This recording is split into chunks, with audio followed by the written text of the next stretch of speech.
Aquí ya no tienes nada. Más vale que armes tus maletas de volada. Así, con esa voz dura y helada, mi propia nuera, Carmen, abrió la puerta de golpe aquella mañana. Carmen, ¿de qué estás hablando?, pregunté, sintiendo que el aire se me iba.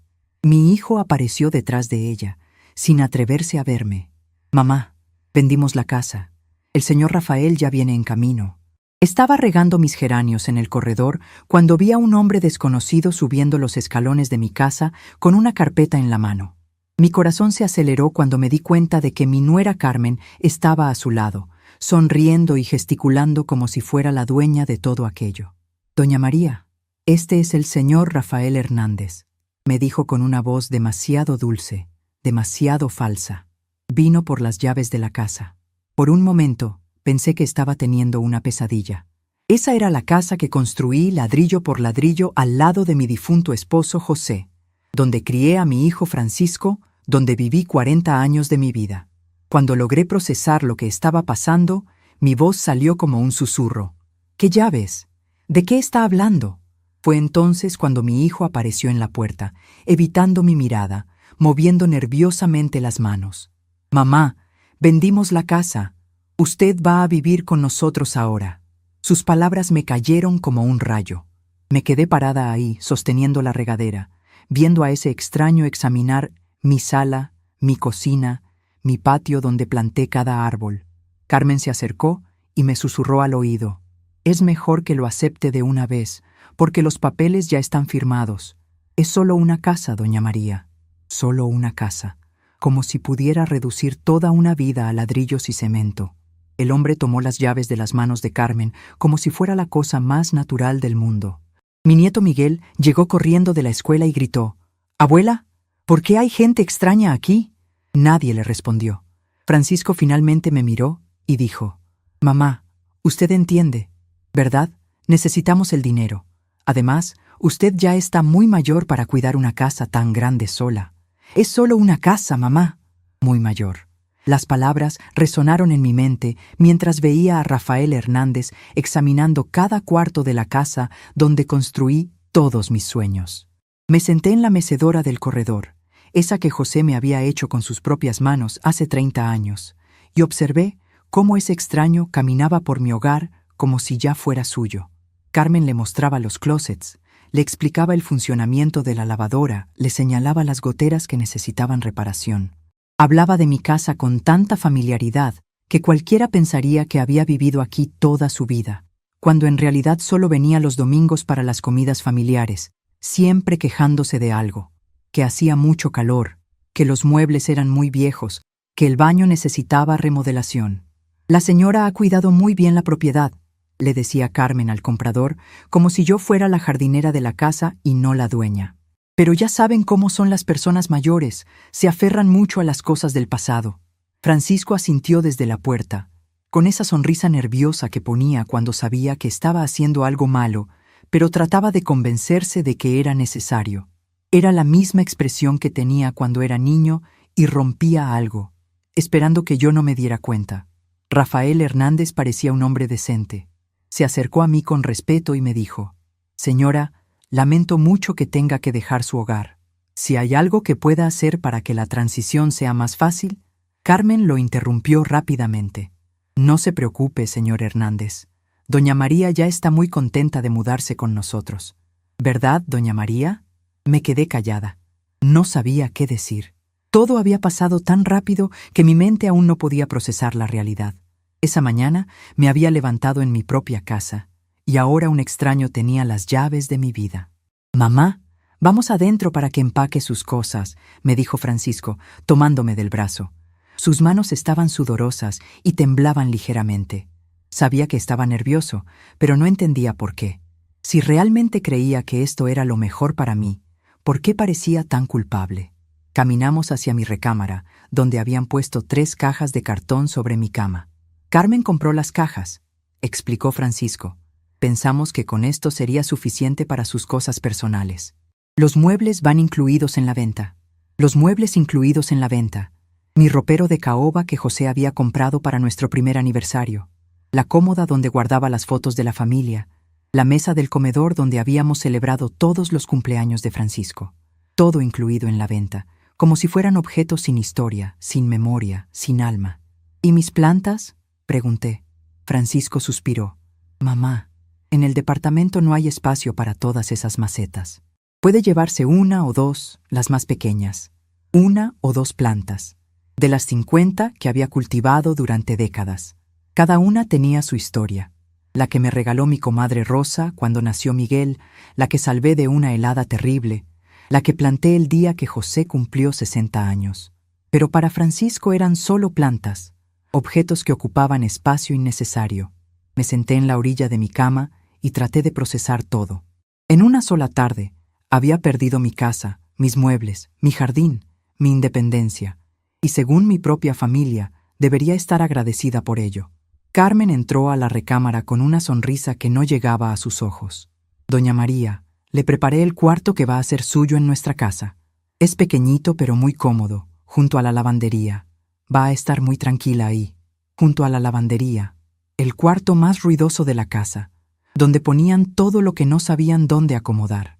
Y ya le expliqué a Miguel que tiene que portarse bien con su abuelita, continuó Carmen. Aunque claro, usted va a ayudar con las labores de la casa, ¿verdad? Para que no se sienta inútil, para que no me sienta inútil. La frase me dolió más de lo que esperaba. Durante 40 años había sido la dueña de mi propio hogar, había tomado mis propias decisiones, había vivido según mis propias reglas, y ahora iba a convertirme en una invitada permanente en la casa de mi nuera, ayudando con las labores para ganarme el derecho a tener un techo sobre mi cabeza. Francisco seguía evitando mi mirada, ocupado revisando el contenido de mis cajones, decidiendo qué era lo suficientemente importante para merecer un lugar en las 3 cajas de cartón. Mamá, ¿dónde están los papeles importantes? Los de la casa, el testamento de mi papá, esas cosas. Su pregunta me alertó. ¿Para qué los necesitas? Francisco intercambió una mirada rápida con Carmen. Bueno, para tener todo en orden. Usted sabe, para los trámites. Algo en su tono me hizo desconfiar. José siempre me había dicho que guardara esos papeles en un lugar seguro, que eran muy importantes. Los tenía en una caja fuerte pequeña que él había instalado detrás del ropero. Están guardados, les dije simplemente. Los traeré después. Mientras empacaba mis vestidos en la primera caja, recordé el día que José y yo compramos este terreno. Era un baldío lleno de hierba mala en las afueras del pueblo, pero él veía algo que yo no podía ver. Aquí vamos a construir nuestro hogar, Esperanza, me había dicho, tomando mi mano entre las suyas. Una casa donde nuestros hijos crezcan felices y donde nosotros envejezcamos juntos.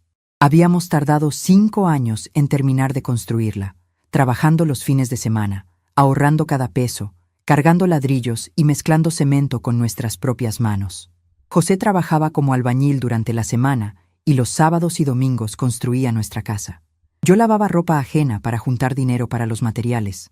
Francisco era pequeño entonces, tal vez tenía 7 u 8 años, y nos ayudaba cargando las herramientas más livianas. Cuando sea grande, voy a vivir aquí para siempre, nos decía, y voy a cuidar a mis papás cuando sean viejitos. Qué irónico que ahora, que realmente necesitaba que me cuidaran, me estuviera echando de la casa que construimos para él. El ruido de la lavandería llegaba hasta mi recámara.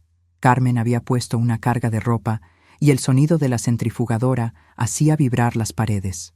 Va a tener que acostumbrarse a ese ruidito, me dijo Francisco, notando mi expresión.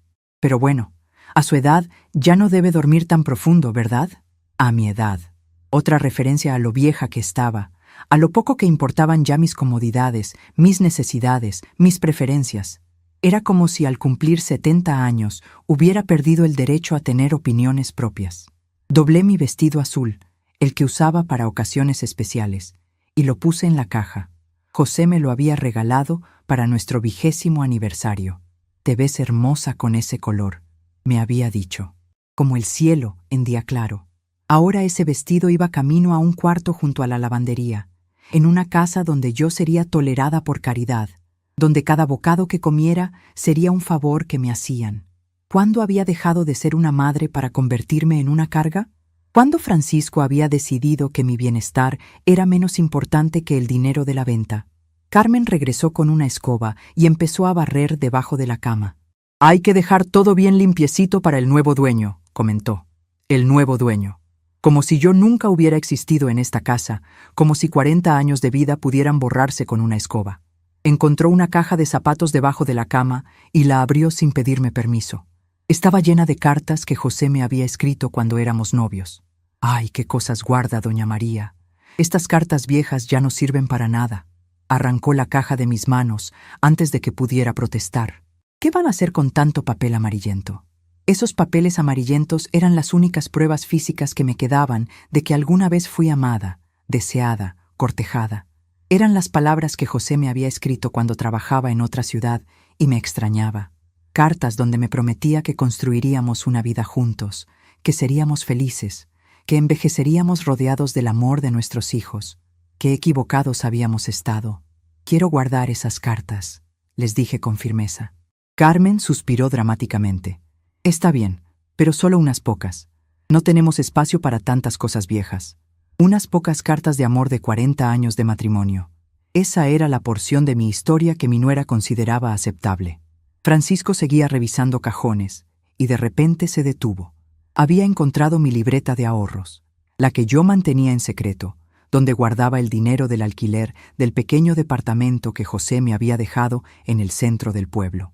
Durante años había estado juntando ese dinero, peso por peso, para cualquier emergencia.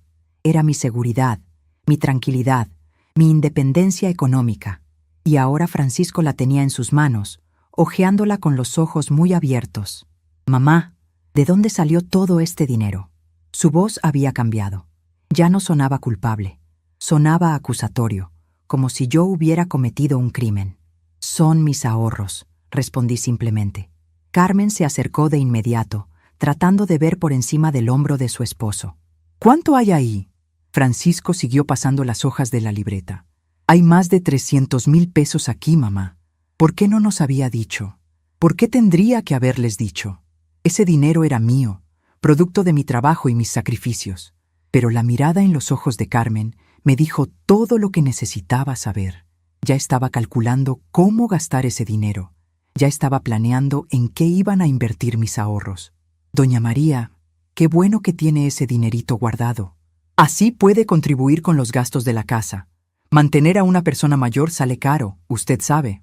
Una persona mayor. Ya ni siquiera era la abuela de Miguel o la madre de Francisco. Era simplemente una persona mayor que representaba gastos, problemas, incomodidades. Me arrebató la libreta de las manos de Francisco y la metí en mi bolsa. «Ese dinero es mío», dije con una firmeza que me sorprendió a mí misma. Carmen y Francisco se miraron, claramente molestos. «Claro, mamá, nadie dice que no sea suyo», dijo Francisco con esa voz condescendiente que usan los adultos para hablar con niños caprichosos. «Pero usted va a vivir con nosotros ahora, así que es natural que contribuya con los gastos». Natural. Como si fuera natural que una madre tuviera que pagar por el derecho a vivir con sus propios hijos. El señor Hernández tocó la puerta de la recámara. «Disculpen, ya terminé de revisar la casa. Todo está en orden». Le entregó un sobre a Francisco. «Aquí está el resto del pago, como acordamos». Francisco abrió el sobre y contó los billetes con una sonrisa que no había mostrado en todo el día. Era la sonrisa de alguien que acababa de resolver sus problemas económicos vendiendo la casa de su madre. Carmen se asomó para ver el dinero y susurró: «Con esto y lo que tiene ahorrado doña María, podemos remodelar la cocina. Con esto y lo que tengo ahorrado». Ya habían decidido cómo gastar mis 300,000 pesos. Ya habían planeado mi futuro sin consultarme. Era como si yo fuera una menor de edad que necesitaba tutores para tomar decisiones. Francisco guardó el dinero en su cartera y me miró con esa expresión que ponía cuando creía que estaba siendo generoso conmigo. «Mamá, con todo este dinero vamos a estar muy cómodos. Usted no se va a preocupar por nada. Nosotros nos vamos a hacer cargo de todo. Nos vamos a hacer cargo de todo, incluidos mis ahorros, aparentemente». Me quedé sentada en la orilla de mi cama, viendo cómo estos dos extraños planeaban mi vida como si yo no estuviera presente. El señor Hernández se acercó a mí y me dijo en voz baja: «Señora, si necesita ayuda con algo, aquí tiene mi tarjeta». Carmen lo interrumpió inmediatamente. «No se preocupe, señor Hernández. Doña María va a estar muy bien cuidada con nosotros. Pero algo en la mirada del hombre me dijo que él había notado lo mismo que yo, que esta no era una situación normal, que algo estaba muy mal. Cuando terminé de empacar mis 3 cajas de cartón, me senté en la mecedora del corredor por última vez. Miguel había llegado de la escuela y estaba jugando en el patio, ajeno a lo que estaba pasando. Era mi nieto. Lo amaba con todo mi corazón, pero hasta él había heredado la actitud desdeñosa de sus padres hacia las personas mayores.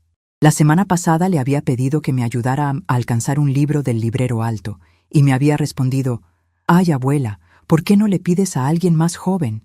Alguien más joven», como si yo fuera tan inútil que no mereciera su ayuda. Francisco cargó mis cajas al coche. 3 cajas de cartón.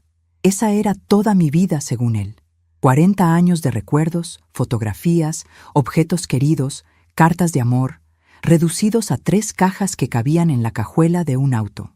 Carmen supervisaba la operación con esa eficiencia que demostraba cuando organizaba las cosas de la casa. Era buena organizando cuando se trataba de deshacerse de las cosas de otros. «Ya está todo, doña María. ¿No se le olvida nada importante?» Sí, se me olvidaba algo importante. Se me olvidaba mi dignidad, que había quedado regada por toda la casa junto con las hojas secas de mis plantas. Se me olvidaba mi independencia, que había muerto en el momento en que vi a ese extraño con las llaves de mi hogar. Se me olvidaba mi derecho a ser tratada como un ser humano, con sentimientos, con memoria, con historia.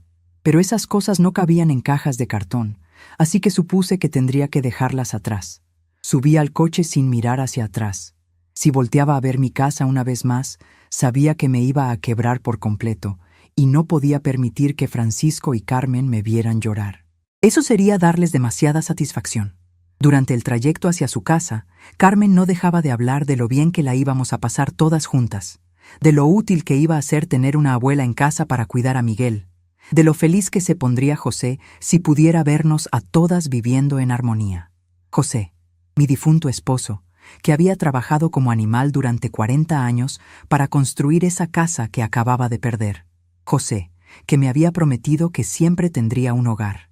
José, que había confiado en que Francisco cuidaría de mí cuando él ya no estuviera. ¿Qué pensaría si supiera que su hijo había vendido la casa que construimos juntos para comprar la felicidad de su esposa? ¿Qué diría si supiera que su nieto me consideraba demasiado vieja para merecerle un favor? Llegamos a la casa de Francisco. Era bonita, moderna, con jardín bien cuidado y cochera para 2 autos. La habían comprado con un crédito del banco cuando se casaron, y yo había sido la que les dio el enganche. 20,000 pesos de mis ahorros para que mi hijo pudiera tener una casa digna para su familia.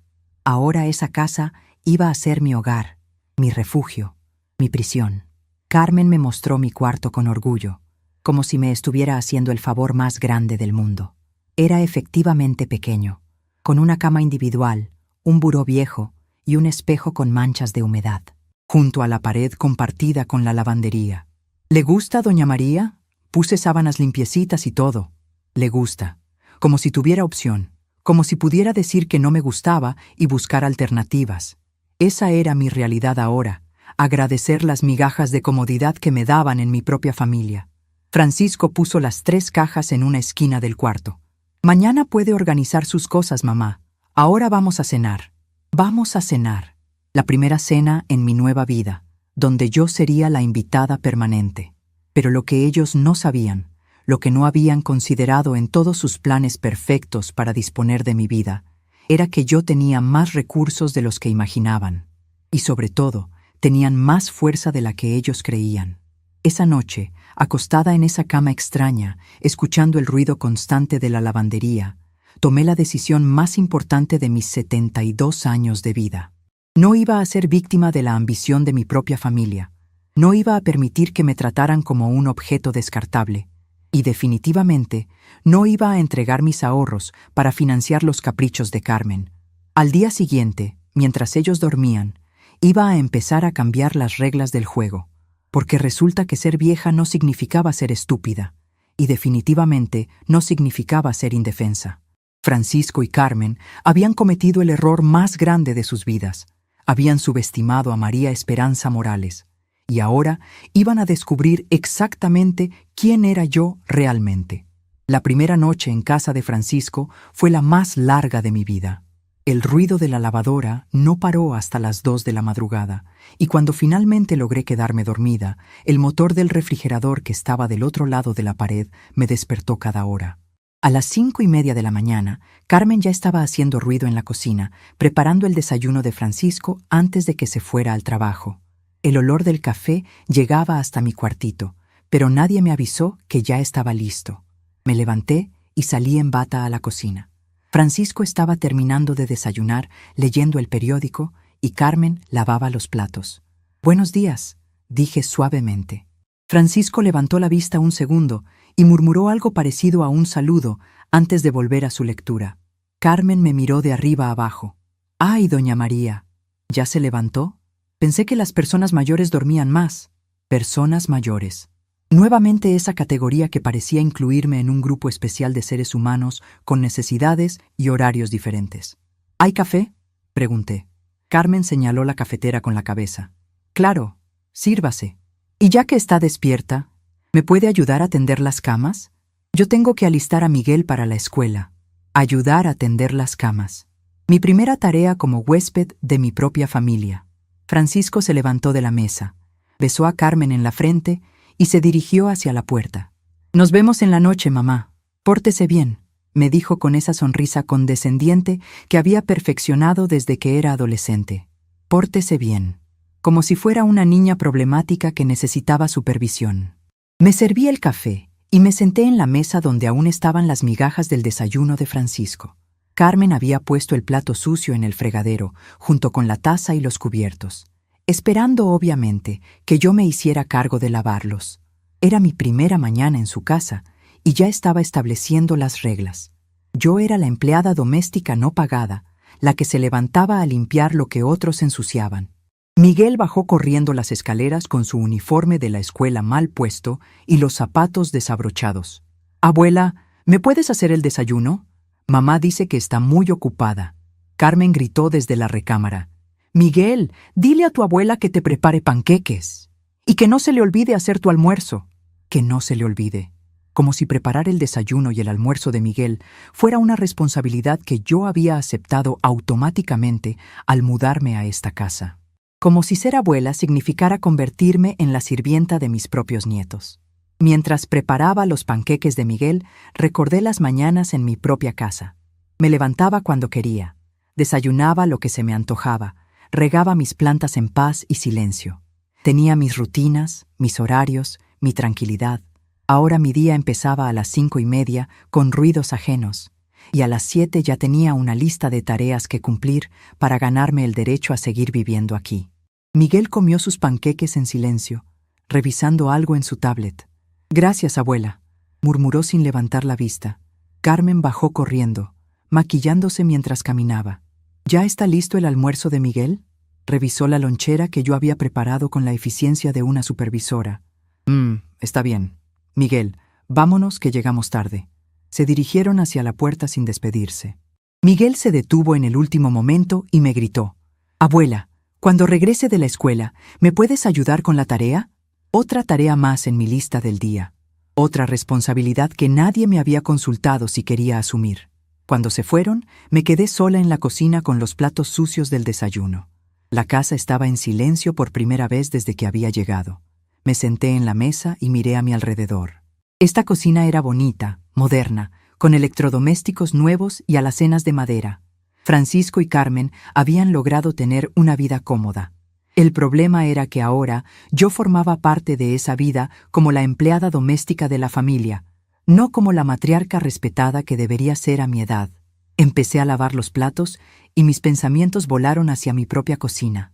Mi estufa vieja pero confiable, donde había cocinado miles de comidas para Francisco cuando era niño. Mi refrigerador que conocía cada ruido, cada vibración. Mi alacena donde guardaba las especias en frascos que José me había traído de sus viajes de trabajo. Todo eso ahora le pertenecía al señor Rafael Hernández, que probablemente cambiaría todo para adaptar la casa a sus propios gustos. Mis 40 años de historia doméstica borrados de un plumazo. Después de lavar los platos, Carmen había dejado una lista sobre la mesa. «Pendientes para doña María», decía el encabezado. como si yo fuera su empleada y ella mi jefa. La lista incluía aspirar la sala, limpiar los baños, preparar la comida, planchar la ropa de Francisco y tener lista la merienda de Miguel para cuando regresara de la escuela. Una jornada laboral completa sin sueldo, sin días de descanso, sin derecho a opinar sobre las condiciones de trabajo. Tomé la lista y la arrugué. Luego la desarrugué y la volví a leer. ¿Cuándo había aceptado yo este acuerdo? ¿Cuándo había firmado un contrato donde a cambio de un techo sobre mi cabeza tenía que convertirme en la sirvienta de mi propia familia? Francisco me había dicho que iba a vivir con ellos, no que iba a trabajar para ellos. Pero aparentemente en la mente de Carmen, las dos cosas eran sinónimos cuando se trataba de personas mayores sin hogar propio. Subí a mi cuartito y saqué la caja de zapatos donde guardaba las cartas de José. Carmen había tenido razón en una cosa. Los papeles estaban amarillentos por el tiempo, pero las palabras seguían siendo las mismas. Mi querida Esperanza, comenzaba la primera carta. Cada día que paso lejos de ti es un día perdido. Sueño con el momento en que tengamos nuestra propia casa, donde tú seas la reina y yo el rey de nuestro pequeño reino. Nuestro pequeño reino. Eso había sido nuestra casa durante 40 años, y ahora yo era una refugiada en territorio extranjero.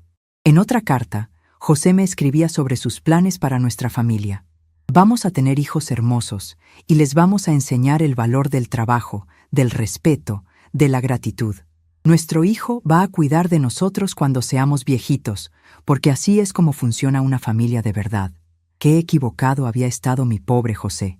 Nuestro hijo había aprendido el valor del dinero por encima del respeto. Había entendido que las personas mayores eran cargas en lugar de tesoros que cuidar. Bajé a la sala con la aspiradora. Era una casa bonita. Eso no podía negarlo. Carmen tenía buen gusto para decorar, aunque todo era demasiado moderno para mi gusto.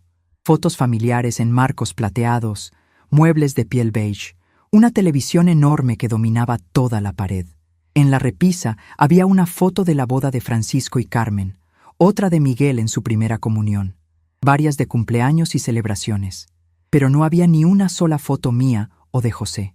Era como si la familia de Francisco hubiera comenzado el día que se casó con Carmen. Mientras aspiraba, encontré una foto que se había caído detrás de un sillón. Era de Francisco cuando tenía 12 años, el día que ganó un concurso de matemáticas en la escuela. José y yo estábamos a sus lados, sonriendo orgullosos, abrazándolo. Recordé ese día perfectamente. Francisco había estado nervioso toda la semana antes del concurso y yo le había estado ayudando a practicar todas las noches después de la cena. Cuando ganó, corrió hacia nosotros gritando: «Mamá, papá, gané, somos los mejores padres del mundo, los mejores padres del mundo». Esas habían sido sus palabras cuando tenía 12 años. ¿Cuándo había cambiado esa percepción? ¿Cuándo había decidido que José y yo habíamos pasado de ser los mejores padres del mundo a ser estorbos de los que había que deshacerse? Guardé la foto en mi bolsa. Era una de las pocas evidencias que quedaban de que alguna vez habíamos sido una familia feliz, de que Francisco alguna vez me había visto como su heroína en lugar de su carga. El timbre de la puerta me interrumpió. Era una señora mayor, tal vez de mi edad, que vivía en la casa de al lado. «Disculpe, ¿está Carmen?». Le dije que no estaba. «Ah, usted debe ser la mamá de Francisco. Soy Guadalupe, vivo aquí al lado». Me invitó a tomar café en su casa. Por primera vez en 2 días, alguien me trataba como un ser humano normal, no como una persona mayor problemática que necesitaba supervisión constante. La casa de Guadalupe era acogedora, llena de plantas y fotografías familiares. Nos sentamos en su cocina y me sirvió café en tazas de porcelana china. «¿Cómo está adaptándose a vivir con su hijo?», me preguntó. La pregunta era simple, pero la respuesta era tan complicada que no sabía por dónde empezar. «Es diferente», le dije finalmente. Guadalupe asintió con comprensión. «Los hijos de ahora no son como los de antes, ¿verdad? Mi hija también quiso que me fuera a vivir con ella cuando murió mi esposo». «¿Y se fue?», pregunté. Guadalupe sonrió. «Por 3 meses, los 3 meses más miserables de mi vida. Me tenían como sirvienta, cuidando a los nietos todo el día, cocinando, limpiando. Un día mi hija me dijo que era muy afortunada de que la cuidaran, que muchas personas de mi edad estaban solas en asilos. Se quedó callada un momento. Esa misma noche me regresé a mi casa. Mi hija se enojó mucho. Dijo que era una malagradecida, que cómo podía rechazar su ayuda. Pero yo prefiero estar sola en mi propia casa que acompañada en una casa donde no soy bienvenida. Sus palabras me pegaron como una cachetada de realidad. Sola en su propia casa. Yo ya no tenía esa opción, ¿verdad? Francisco había vendido mi casa. Yo no tenía a dónde regresar. El problema, continuó Guadalupe, es que los hijos se creen con derecho a tomar decisiones por nosotros cuando llegamos a cierta edad. Como si cumplir 70 años nos convirtiera automáticamente en niños que necesitan tutores. Exactamente. Esa era la sensación que había tenido desde que llegué a casa de Francisco. Había pasado de ser una adulta independiente a ser una menor de edad bajo tutela. Regresé a la casa de Francisco con la mente más clara. Guadalupe me había regalado algo invaluable. La perspectiva de alguien que había pasado por lo mismo y había encontrado una salida. Terminé las tareas de la lista de Carmen con eficiencia mecánica, pero por primera vez desde que había llegado, no me sentía resignada. Me sentía como alguien que estaba planeando su próximo movimiento. Carmen llegó al mediodía con bolsas de mandado. ¿Ya terminó todo lo de la lista, doña María? Revisó la casa con ojo crítico, buscando algo que criticar. Está bien, aunque mañana le voy a enseñar cómo me gusta que planchen las camisas de Francisco. Usted las plancha un poquito diferente. Un poquito diferente. 40 años planchando las camisas de José y Francisco. Y ahora resulta que lo había estado haciendo mal todo este tiempo porque no seguía los estándares de calidad de Carmen. Miguel llegó de la escuela gritando: «Abuela, ¿ya está lista mi merienda?» Le había preparado quesadillas, que eran su comida favorita cuando era más pequeño. «Ay, abuela, ya no me gustan las quesadillas. ¿No hay galletas?» No había galletas porque Carmen no había puesto galletas en su lista de mandado, pero aparentemente esa era mi culpa también. «Mamá siempre tiene galletas para cuando llego de la escuela», se quejó Miguel. «Mamá siempre tiene galletas». Como si yo fuera un reemplazo defectuoso de su madre, no su abuela que trataba de consentirlo. «Miguel, ayúdame con la tarea», le dije, tratando de cambiar el tema. «No puedo, abuela. Mamá dice que los niños de mi edad necesitan ayuda de personas que entiendan las matemáticas modernas». Matemáticas modernas. Las tablas de multiplicar que yo le había enseñado a su padre aparentemente ya no servían para la nueva generación. Carmen había logrado convencer hasta a Miguel de que yo era demasiado vieja, demasiado desactualizada para ser útil en su educación. Francisco llegó del trabajo de mal humor. «¿Qué hay de cena?», fue lo primero que dijo. Carmen señaló hacia la estufa. Su mamá hizo pollo guisado. Su mamá. Ya no era mi mamá cuando se dirigía a Francisco. Era su mamá. Como si yo fuera un objeto que le pertenecía a él y que él había traído a esta casa para que funcionara como empleada doméstica. Francisco probó la comida y frunció el ceño. «Está muy salado». No estaba salado. Estaba exactamente como a él le gustaba cuando era niño, pero aparentemente sus gustos también habían evolucionado junto con su desprecio hacia mí.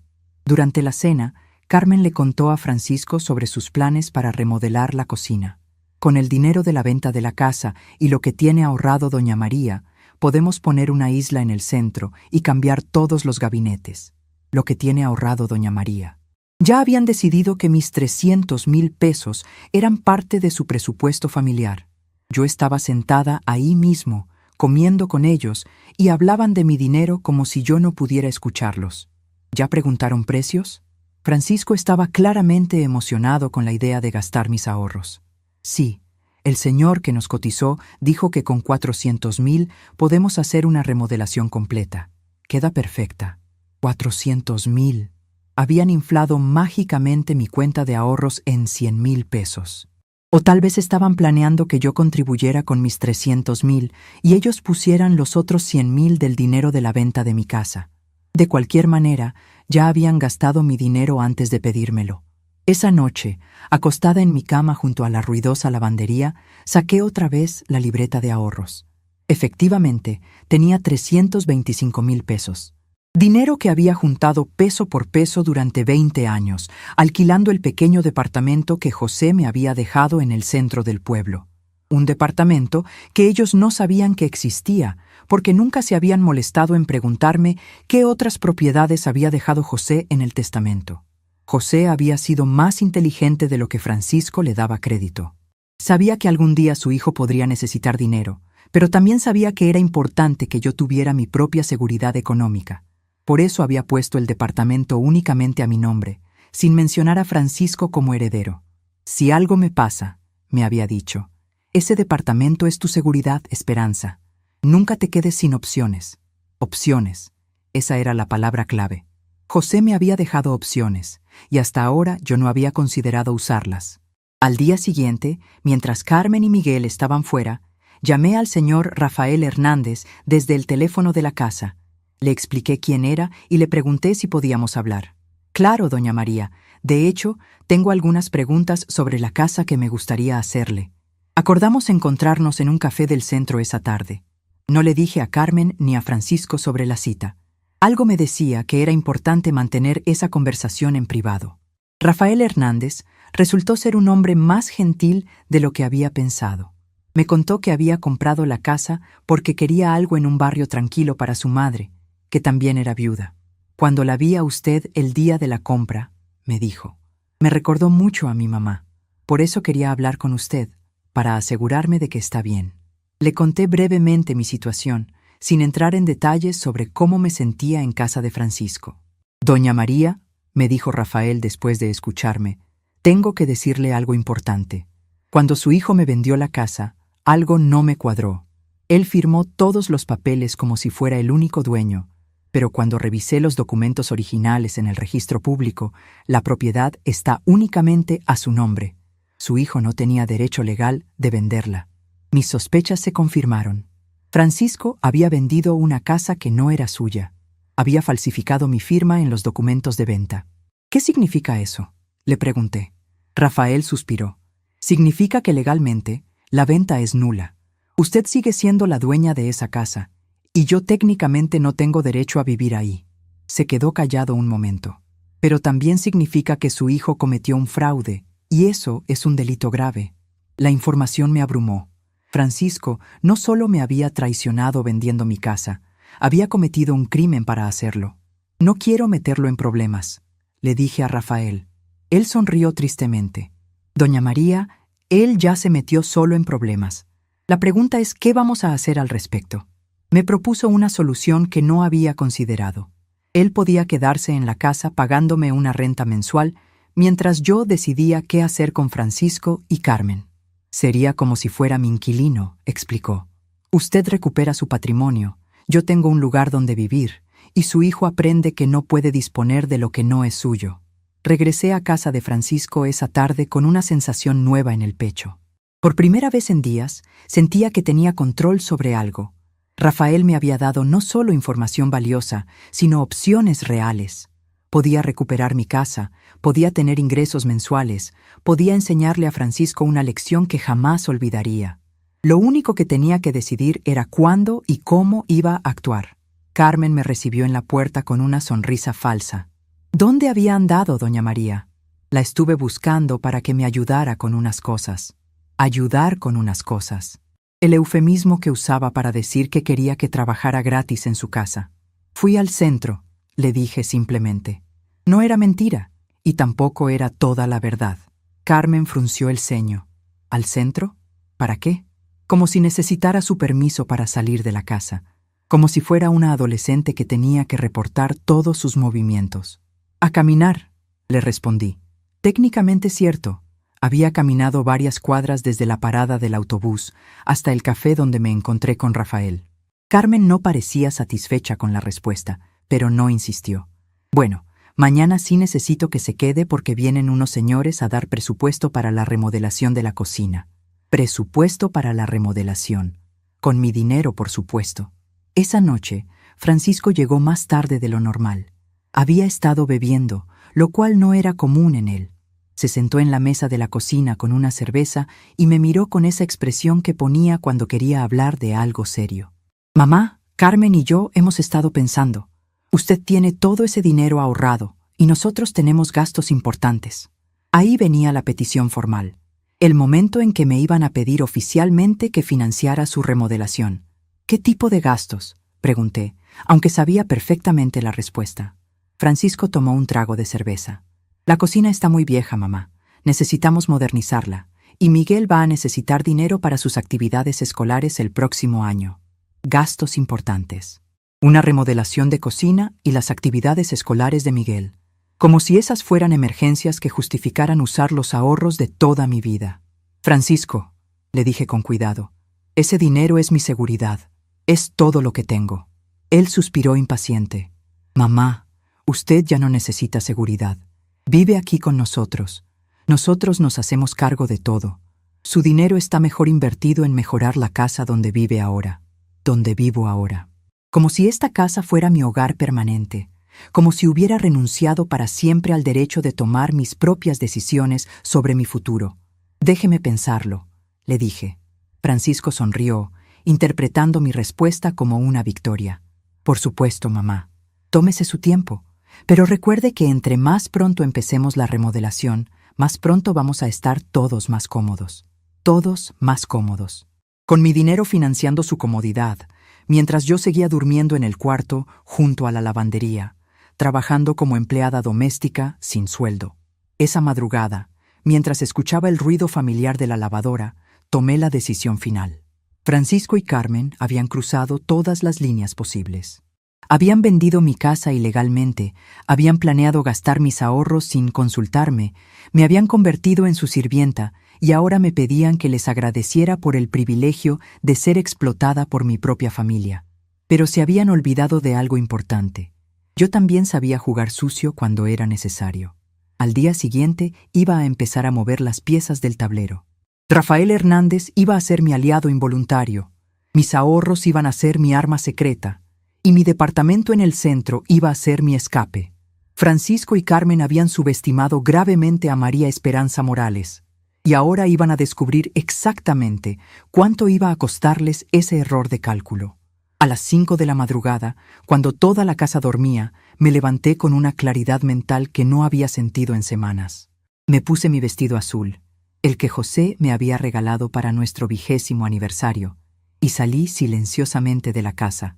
El sol apenas comenzaba a salir, y las calles estaban vacías.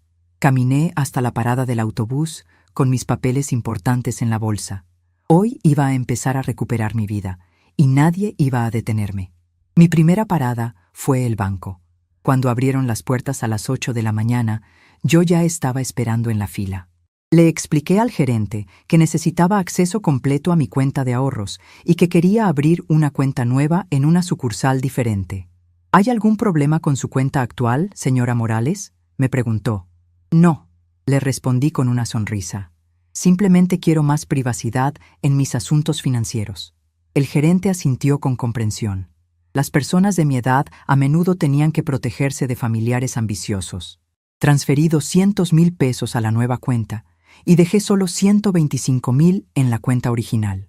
Si Francisco y Carmen querían revisar mis finanzas, encontrarían una cantidad considerablemente menor a la que esperaban. Los 200,000 restantes estarían seguros en una cuenta que solo yo conocía, en una sucursal del otro lado de la ciudad. Mi primera jugada había sido perfecta: proteger mis recursos sin que ellos sospecharan nada. Mi segunda parada fue con un abogado. Rafael Hernández me había recomendado a su primo Arturo, que se especializaba en fraudes inmobiliarios. Arturo revisó todos los documentos que llevé y confirmó lo que Rafael me había dicho. Francisco había cometido un delito al vender mi casa sin autorización. Señora Morales, me dijo Arturo, usted tiene varias opciones. Puede anular la venta, demandar a su hijo por fraude o llegar a un acuerdo privado. ¿Qué prefiere? La pregunta era compleja. ¿Qué tan lejos estaba dispuesta a llegar para enseñarle una lección a Francisco? No quiero meter a mi hijo en la cárcel, le expliqué a Arturo, pero tampoco puedo permitir que crea que puede disponer de mi patrimonio como si fuera suyo. Arturo sonrió. Era un hombre mayor. Probablemente había visto muchos casos como el mío. Entiendo perfectamente. Le propongo algo. Hacemos un acuerdo donde su hijo reconoce que la venta fue inválida, usted recupera la propiedad de la casa y el señor Hernández se convierte en su inquilino pagando una renta mensual. Su hijo devuelve el dinero que recibió por la venta y nadie va a la cárcel, pero él aprende que sus acciones tienen consecuencias. El plan era perfecto. Francisco tendría que enfrentar la realidad de que había vendido algo que no le pertenecía, devolver el dinero de la venta y verme a mí recuperar no solo mi casa, sino también una fuente de ingresos mensuales. ¿Cuánto podría cobrar de renta?, le pregunté a Arturo. Una casa como la suya, en esa zona, fácilmente vale 5,000 pesos mensuales. Pero considerando las circunstancias especiales, podríamos empezar con 4,000 pesos mensuales. Más dinero del que Francisco ganaba en su trabajo de vendedor. Mi tercera parada fue en la oficina de bienes raíces donde trabajaba mi inquilino del departamento del centro. Don Luis llevaba alquilándome ese departamento durante 15 años, siempre puntual con sus pagos. Cuando le expliqué que necesitaba recuperar el departamento, se mostró comprensivo. «Señora María, ¿hay algún problema familiar?» Don Luis me conocía lo suficiente como para adivinar que algo no estaba bien. «Digamos que necesito mi independencia de vuelta», le respondí. «Le doy un mes para que encuentre otro lugar. Obviamente, le ayudo con los gastos de mudanza». Don Luis aceptó sin problemas. «La verdad, señora María, ya había estado pensando en comprar algo propio. Este es un buen momento». Acordamos que en 3 semanas él desocuparía el departamento y yo podría mudarme de nuevo. Mi plan estaba tomando forma. En menos de un mes, tendría mi propio hogar otra vez, ingresos mensuales por la renta de mi casa original y Francisco y Carmen enfrentando las consecuencias de sus decisiones. Regresé a casa de Francisco cerca del mediodía. Carmen estaba en la cocina con 2 señores, que obviamente eran los contratistas que iban a dar el presupuesto para la remodelación. Cuando me vieron entrar, Carmen me presentó. Ella es la mamá de mi esposo. Va a colaborar con el financiamiento del proyecto. Colaborar con el financiamiento. Como si yo hubiera aceptado voluntariamente ser su socia en el negocio de gastar mi dinero. «Mucho gusto, señora», dijeron los contratistas. Uno de ellos me preguntó, «¿Qué tipo de cocina le gustaría? ¿Moderna, rústica, minimalista?» La pregunta me tomó por sorpresa. Carmen respondió por mí. «A doña María le gusta todo sencillo. Lo importante es que sea funcional para toda la familia. Todo sencillo». Como si mis gustos fueran tan básicos que no valía la pena consultarme sobre los detalles de cómo iban a gastar mis ahorros. Después de que se fueron los contratistas, Carmen se sentó conmigo en la sala. «Doña María, los señores dijeron que pueden empezar la próxima semana si hacemos el depósito. Necesitamos 150,000 pesos para comenzar». 150,000 pesos. Casi la mitad de los ahorros que ellos creían que yo tenía. «Es mucho dinero», le dije. Carmen asintió comprensivamente. «Sí, pero piense en lo bonita que va a quedar la cocina y va a aumentar el valor de la casa». Aumentar el valor de la casa. De su casa, no de la mía. Yo iba a financiar una mejora que solo los beneficiaría a ellos. «Carmen», le dije cuidadosamente, «necesito pensarlo bien. Es una decisión importante». Carmen frunció ligeramente el ceño. «¿Qué hay que pensar? Usted va a vivir aquí. Va a usar la cocina todos los días. Es una inversión en su propia comodidad. Mi propia comodidad. Como si dormir en el cuarto junto a la lavandería fuera el pináculo del lujo que merecía a mi edad». Francisco llegó esa tarde más emocionado que de costumbre. Carmen ya le había contado sobre la visita de los contratistas. «Mamá, ¿ya vio los planos que dejaron? Va a quedar preciosa. Carmen tiene muy buen gusto para estas cosas». Carmen tiene buen gusto. Por supuesto, ella era la experta en decoración que iba a supervisar el gasto de mi dinero. «Francisco», le dije, «quiero hablar contigo en privado». Carmen se retiró de mala gana, claramente molesta de ser excluida de una conversación sobre un proyecto que ella había planeado. Nos sentamos en el patio trasero, lejos de los oídos de Carmen. «Hijo», comencé, «he estado pensando mucho sobre todo lo que ha pasado últimamente». Francisco se tensó inmediatamente. «¿A qué te refieres?» Sabía perfectamente a qué me refería, pero quería que yo pusiera las cartas sobre la mesa primero. A la venta de la casa, a mi mudanza aquí, a los planes para gastar mis ahorros. Francisco suspiró, como si estuviera cansado de discutir el tema. Mamá, pensé que ya habíamos aclarado todo eso. Usted está mejor aquí con nosotros, y el dinero está mejor invertido en mejoras para la casa donde vive ahora, donde vivo ahora. Otra vez esa frase que reducía mi existencia a ser una huésped permanente en territorio ajeno. Francisco, ¿tú firmaste los papeles de la venta? La pregunta lo puso nervioso inmediatamente. Claro que sí, mamá. Alguien tenía que firmar. Y usted, bueno, usted no estaba en condiciones de tomar esa decisión. No estaba en condiciones, como si fuera una anciana senil incapaz de manejar mis propios asuntos. ¿Y no pensaste que era importante preguntarme antes de vender mi casa? Francisco se levantó, claramente agitado. Mamá, no empecemos otra vez con esto. La decisión ya está tomada. La casa ya se vendió. No hay vuelta atrás. No hay vuelta atrás. Esas fueron sus palabras exactas. Qué irónico que pronto iba a descubrir que sí había vuelta atrás, y que esa vuelta atrás iba a ser muy costosa para él. Esa noche, mientras cenábamos, Miguel me preguntó algo que me rompió el corazón. Abuela, ¿por qué vendiste tu casa? Mi amigo Rodrigo dice que solo las personas pobres venden sus casas. Carmen lo calló inmediatamente. Miguel, no hagas preguntas tontas. Tu abuela vendió la casa porque ya estaba muy grande para ella sola. Miguel insistió. ¿Pero por qué no podíamos ir a visitarte en tu casa como antes? Me gustaba tu jardín.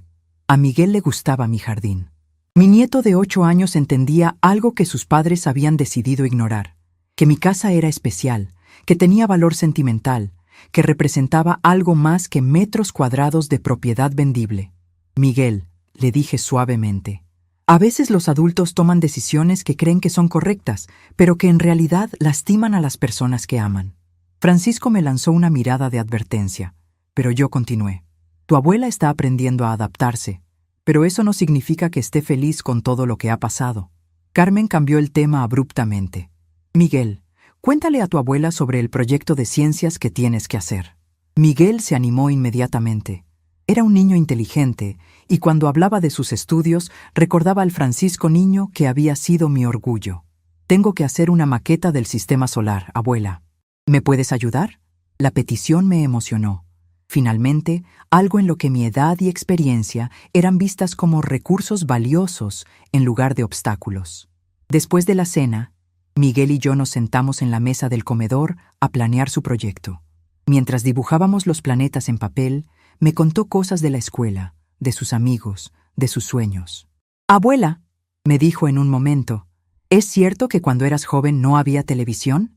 Le expliqué cómo era el mundo cuando yo tenía su edad, y vi en sus ojos la misma fascinación que Francisco había mostrado cuando era niño.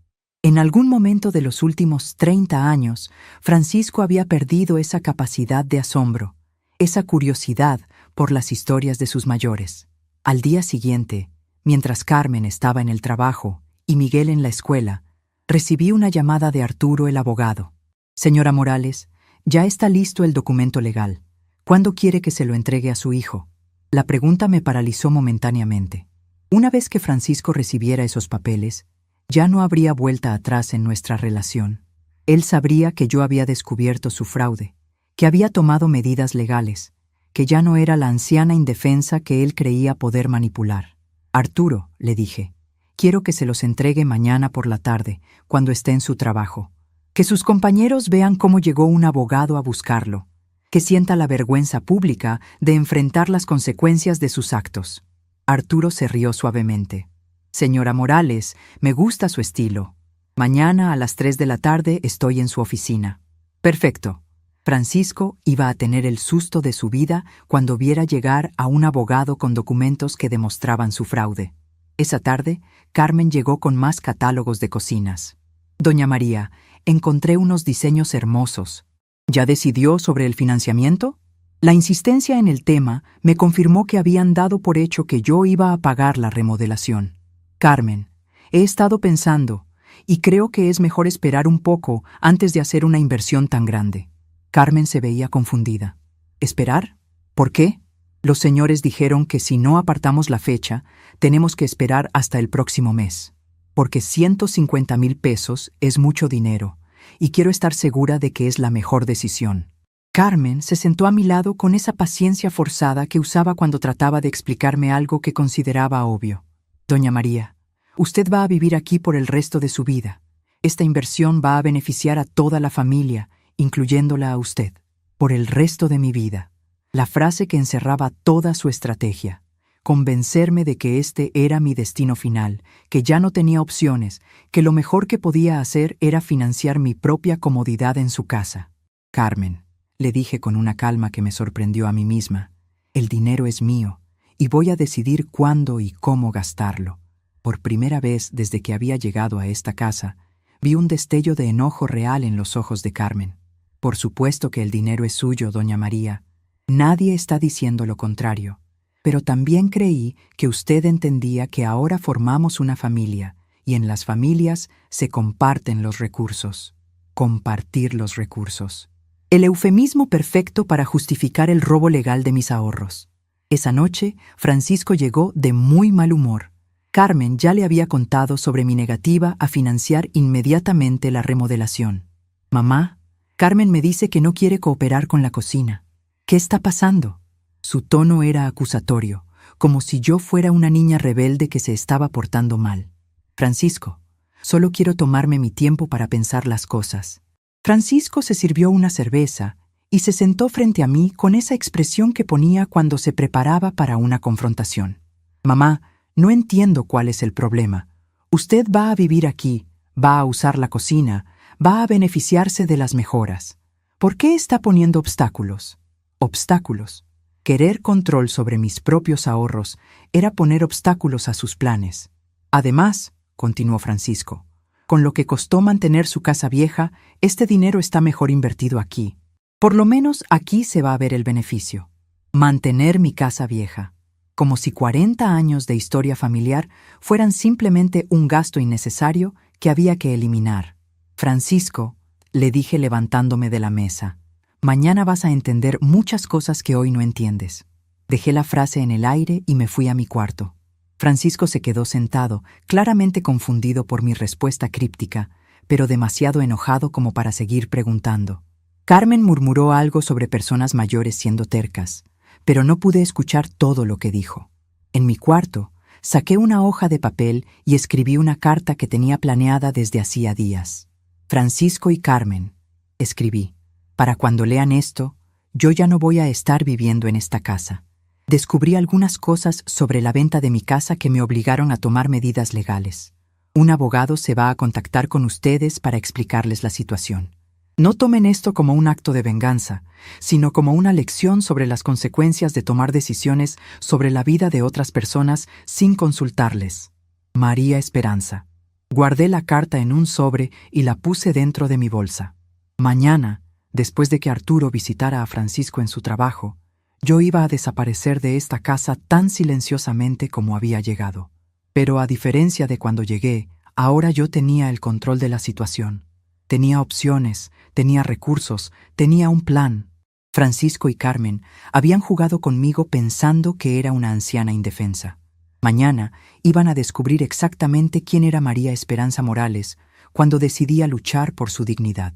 Esa madrugada, mientras escuchaba por última vez el ruido de la lavandería, repasé mentalmente todos los movimientos que había hecho en los últimos días. Había protegido mis ahorros, había recuperado legalmente mi casa, había asegurado mi independencia económica y había preparado una lección que Francisco jamás olvidaría. En unas pocas horas, la dinámica de poder en esta familia iba a cambiar para siempre.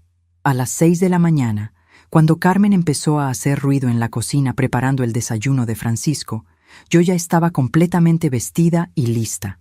Me puse mi vestido azul otra vez. Empaqué mis pocas pertenencias en una maleta pequeña y guardé los documentos importantes en mi bolsa. Las 3 cajas de cartón se quedaban. Todo lo que estaba en ellas eran objetos que podía reemplazar. Lo que me llevaba era mucho más valioso.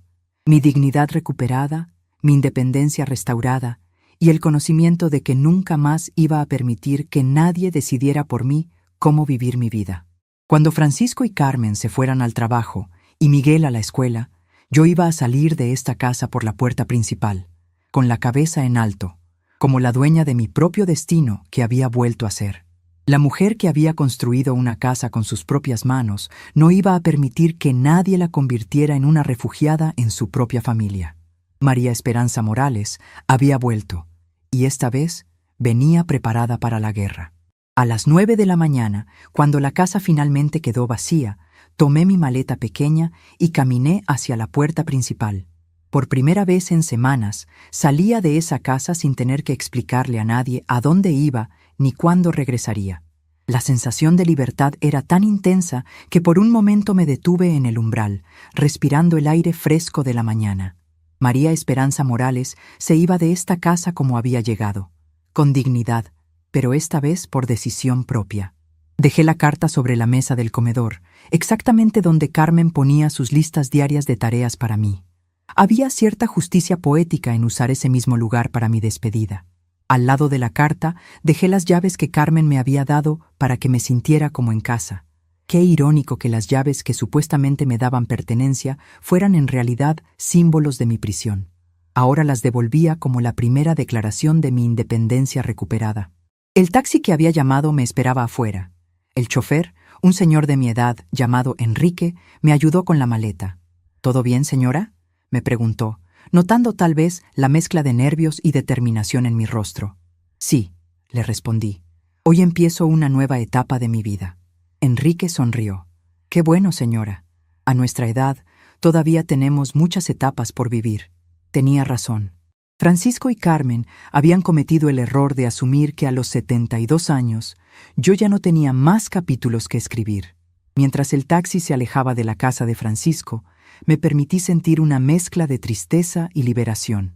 Tristeza porque mi relación con mi hijo nunca volvería a ser la misma, pero liberación porque ya no iba a vivir sometida a la caridad condescendiente de mi propia familia. El departamento del centro me esperaba, limpio y vacío, listo para ser mi hogar otra vez. Don Luis había sido eficiente con la mudanza, y las llaves me estaban esperando en la inmobiliaria tal como habíamos acordado. Cuando abrí la puerta del departamento, el silencio me recibió como un abrazo. No era el silencio opresivo de la soledad, sino el silencio elegido de la paz. Mis pasos resonaban en los pisos de madera que José había instalado hace tantos años. Las paredes necesitaban pintura, las ventanas una limpieza profunda, pero era mío. Cada rincón, cada imperfección, cada rayo de sol que entraba por la ventana del este. Nadie iba a darme listas de tareas, nadie iba a supervisar mi descanso, nadie iba a planear gastar mis ahorros sin consultarme.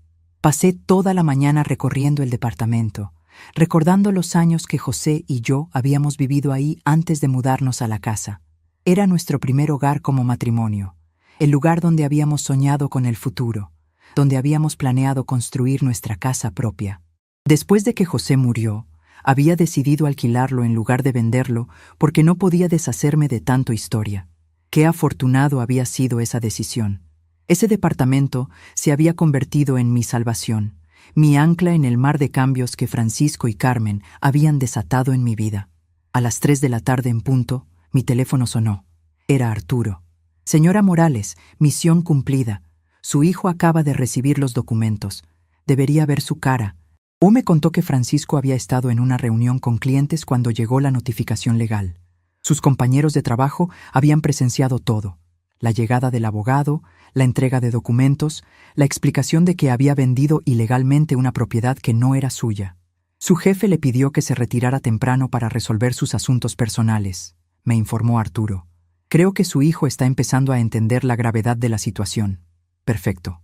Francisco estaba experimentando la humillación pública que yo había sentido el día que vendió mi casa. Sus compañeros de trabajo sabían que había cometido un fraude, su jefe cuestionaba su integridad profesional y ahora tenía que enfrentar las consecuencias legales de sus decisiones. No era venganza, era justicia. Era la lección que debería haber aprendido hace mucho tiempo sobre respetar los derechos de otras personas, especialmente los de su propia madre. Una hora después, el teléfono de mi departamento comenzó a sonar. Era Francisco, claramente desesperado. «Mamá, ¿dónde está? Llegué a la casa y no está aquí. ¿Qué significa todo esto del abogado?» Su voz temblaba entre la confusión y el pánico. «Francisco», le respondí con una calma que me sorprendió a mí misma. «Significa que descubrí que vendiste mi casa ilegalmente. Significa que falsificaste mi firma en documentos legales. significa que cometiste un fraude. El silencio del otro lado del teléfono duró varios segundos.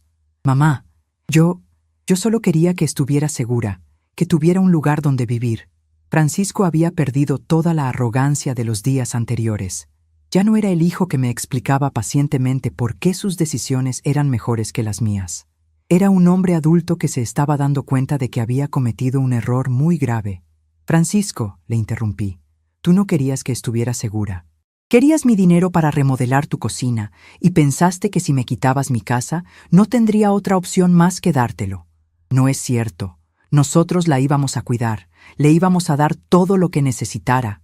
Su defensa sonaba desesperada, como si él mismo se estuviera dando cuenta de lo débil que era su argumento. Francisco, ustedes me convirtieron en su empleada doméstica. Me dieron un cuarto junto a la lavandería y una lista diaria de tareas que cumplir. Eso no es cuidar a alguien, eso es explotar a alguien. La verdad de mis palabras resonó en el silencio telefónico. Francisco sabía que yo tenía razón, y no podía negarlo. Mamá, ¿dónde está? Vamos a hablar, vamos a arreglar todo esto. Arreglar todo esto. Como si 30 años de falta de respeto se pudieran arreglar con una conversación. Francisco, el abogado ya te explicó lo que tienes que hacer. Tienes que devolver el dinero que recibiste por la venta de mi casa, y yo recupero mi propiedad. Es muy simple. Francisco empezó a balbucear algo sobre no tener todo el dinero disponible, sobre haber hecho gastos, sobre comprometerse con los contratistas de la cocina. Esa era tu responsabilidad pensarla antes de vender algo que no era tuyo, le respondí. Tienes 30 días para devolver el dinero, según lo que dice el documento legal.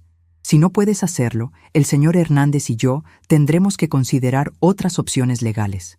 La amenaza implícita era clara. Si no devolvía el dinero voluntariamente, podríamos proceder con cargos criminales por fraude. Francisco entendió perfectamente el mensaje. Carmen tomó el teléfono. Su voz había perdido toda la dulzura falsa que usaba conmigo. Doña María, ¿cómo puede hacernos esto? Somos su familia. ¿Cómo puede preferir a un extraño antes que a nosotros? La pregunta era tan absurda que casi me hizo reír. Carmen, ustedes fueron los que eligieron al extraño. Ustedes fueron los que vendieron mi casa a Rafael Hernández sin consultarme. Yo simplemente estoy recuperando lo que siempre fue mío. Carmen empezó a llorar, o al menos a simular que lloraba. Pero nosotros la queremos, doña María. Todo lo que hicimos fue porque la queremos. Carmen, le dije con una firmeza que incluso a mí me impresionó. Si esto es como ustedes demuestran amor, prefiero vivir sin él. Colgué el teléfono y lo desconecté inmediatamente. No iba a permitir que me bombardearan con llamadas llenas de manipulación emocional y falsas promesas. Ya había caído en esa trampa una vez, cuando creí que mudarme con ellos era lo mejor para todos. No iba a volver a cometer el mismo error. El teléfono de mi departamento no paraba de sonar.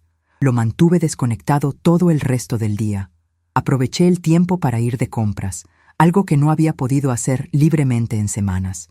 Fui al supermercado y compré exactamente lo que quería comer, sin tener que consultar los gustos de Carmen o las preferencias de Francisco.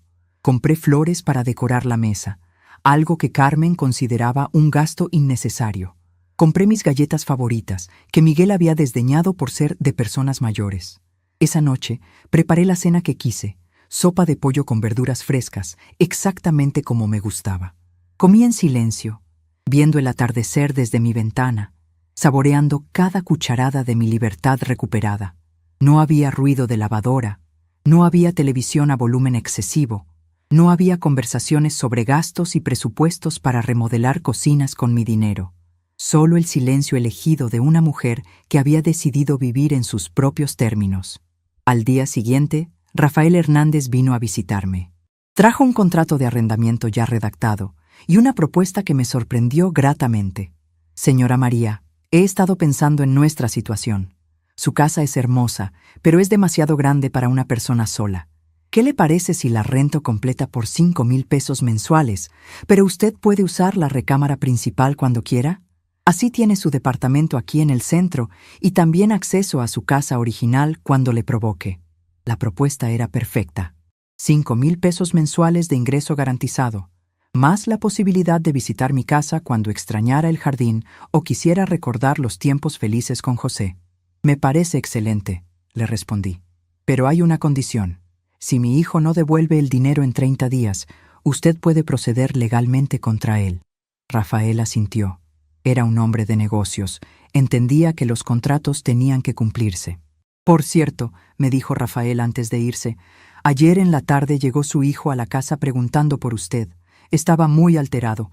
Le expliqué que usted ya no vivía ahí y que ahora yo era el inquilino legal. Creo que finalmente entendió que había perdido tanto la casa como a su madre. Las palabras de Rafael me confirmaron que Francisco estaba empezando a dimensionar las consecuencias reales de sus acciones. Ya no era solo un problema legal o financiero, era la pérdida de su relación conmigo. 3 días después, Miguel apareció en la puerta de mi departamento. Carmen lo había llevado, pero se quedó esperando en el coche. Miguel había estado llorando, era obvio. Abuela, ¿por qué te fuiste? Mamá dice que estás enojada con nosotros. La pregunta me partió el corazón.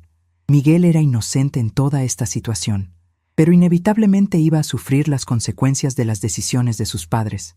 Miguel, le dije arrodillándome para quedar a su altura, no estoy enojada contigo. Nunca podría estar enojada contigo. Entonces, ¿por qué no vives con nosotros?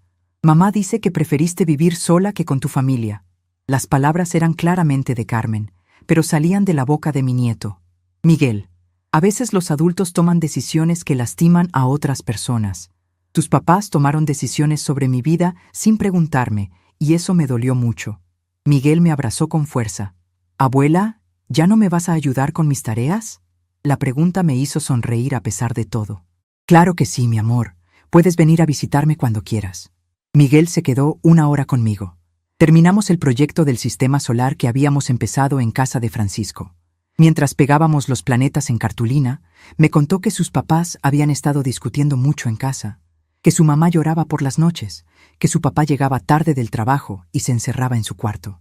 Los niños siempre son los primeros en sentir cuando una familia se está desmoronando, aunque no entiendan exactamente qué está pasando.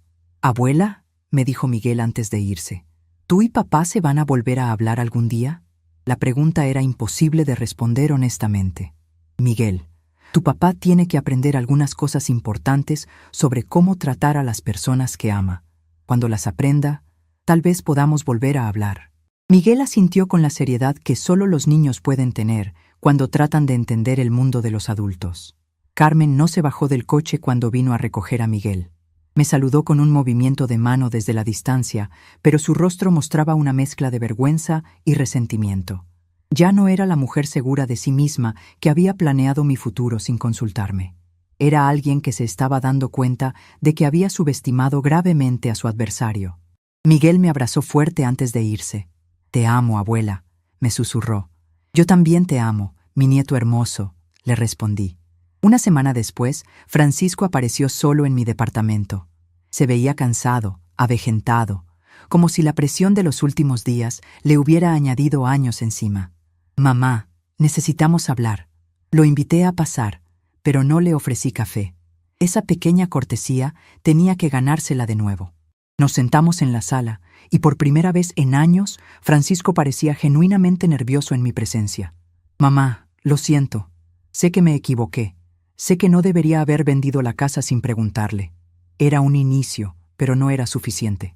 Francisco, no se trata solo de la casa. Se trata de cómo me trataron en su hogar. Se trata de cómo planearon gastar mis ahorros sin consultarme. Se trata de cómo me convirtieron en su empleada doméstica y después me dijeron que debería estar agradecida». Francisco agachó la cabeza. Sabía que yo tenía razón en cada punto. «Carmen dice que usted nunca va a perdonarnos», continuó Francisco. «Dice que prefiere quedarse sola que darnos una oportunidad de arreglar las cosas». Carmen había estado trabajando en la estrategia de manipulación emocional, usando a Francisco como mensajero. «Francisco», le respondí, «yo no elegí quedarme sola. Ustedes eligieron tratarme como si fuera una carga en lugar de tratarme como su madre. La diferencia entre estar sola y estar acompañada de gente que no me respeta es que estar sola es mucho mejor». Francisco se quedó callado por un momento largo. «¿Qué tengo que hacer para arreglar esto?». La pregunta era directa, sin rodeos. Tal vez finalmente estaba empezando a entender la gravedad de la situación. «Primero», le dije, «tienes que devolver el dinero que recibiste por la venta de mi casa. Segundo, tienes que disculparte sinceramente. No porque te conviene, sino porque realmente entiendes que lo que hicieron estuvo mal. Tercero, tienes que aceptar que ya no voy a vivir con ustedes, que tengo derecho a mi propia independencia. ¿Y si hago todo eso, usted va a volver a hablarme? La pregunta tenía un dejo de esperanza que me conmovió a pesar de todo. Francisco seguía siendo mi hijo, el niño que había criado, el hombre que había cometido errores terribles, pero que tal vez podía aprender de ellos. Francisco, si haces todo eso porque realmente cambias tu forma de pensar, no porque quieres algo de mí, entonces podremos empezar a reconstruir nuestra relación. Pero va a ser una relación diferente. Yo ya no voy a ser la madre que acepta todo sin protestar. Francisco se levantó para irse. En la puerta se detuvo y me preguntó, «Mamá, ¿usted me odia?» La pregunta me dolió más de lo que esperaba. «Francisco, yo no te odio. Estoy profundamente decepcionada de ti, pero no te odio. Tú eres mi hijo y siempre vas a serlo. Pero eso no significa que voy a permitir que me trates mal solo porque somos familia». Francisco asintió y se fue sin decir más. 2 semanas después, Arturo me llamó con buenas noticias. «Señora Morales, su hijo depositó el dinero completo esta mañana». También firmó un documento reconociendo que la venta fue ilegal y renunciando a cualquier reclamación futura sobre la propiedad. Francisco había cumplido la primera parte del acuerdo. Ahora faltaba ver si las disculpas y el cambio de actitud eran genuinos o solo una estrategia para evitar problemas legales mayores. Esa tarde, recibí una carta de Francisco. Era escrita a mano, en papel común, sin pretensiones. «Mamá», comenzaba, «he tenido tiempo para pensar en todo lo que pasó y me doy cuenta de que usted tenía razón en todo.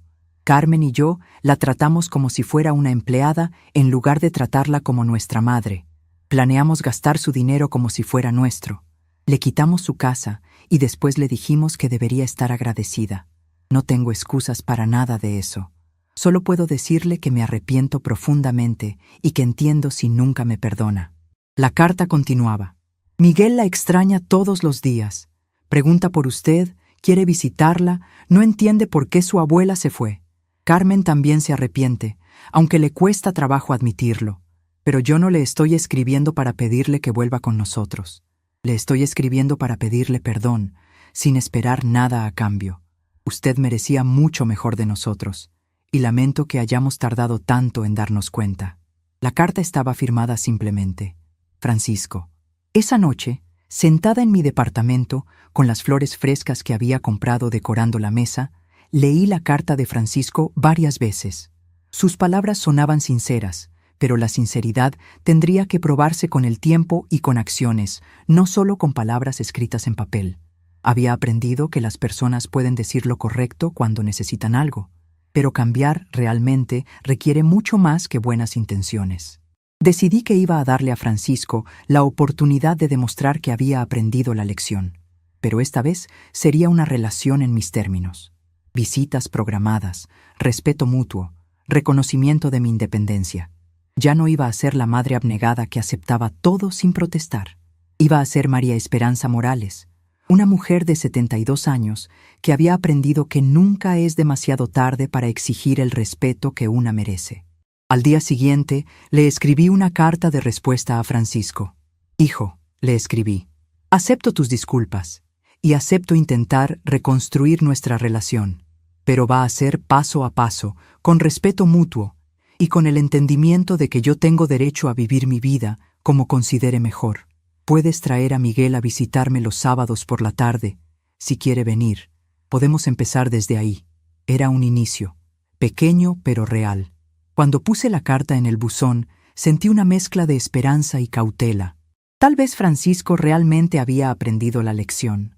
Tal vez nuestra relación podía salvarse. Pero si no, yo iba a estar bien. Tenía mi hogar, tenía mis ingresos, tenía mi dignidad. Ya no dependía de nadie más para mi felicidad o mi seguridad. María Esperanza Morales había vuelto a ser dueña de su propia vida, y eso era lo más importante de todo.